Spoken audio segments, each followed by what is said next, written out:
Hey, so some real talk. I just finished listening to Joe Rogan with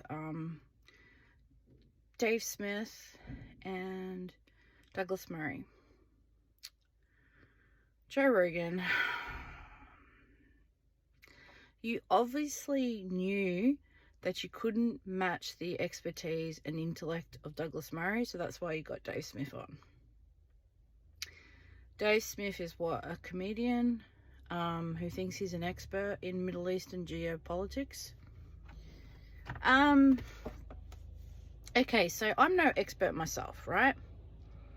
But there is very much a truth that needs to be acknowledged, that travel is the best education.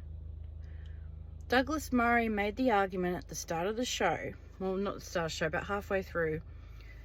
He assumed that Dave Smith had been to the Middle East, had been to Israel and to Gaza and all that, based on the fact that this Dave Smith seemed to know everything.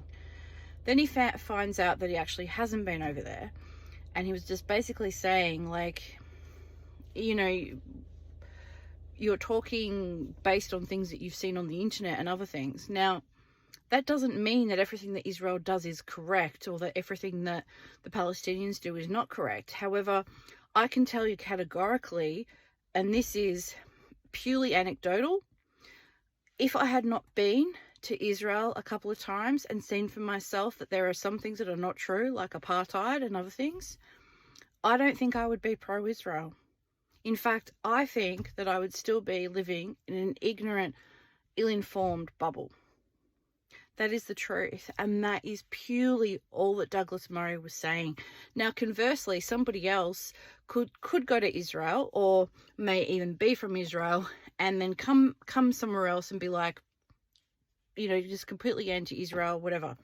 Fine, that's their experience. But you know what? I respect that point of view much more than some so-called comedian who hasn't even been over there.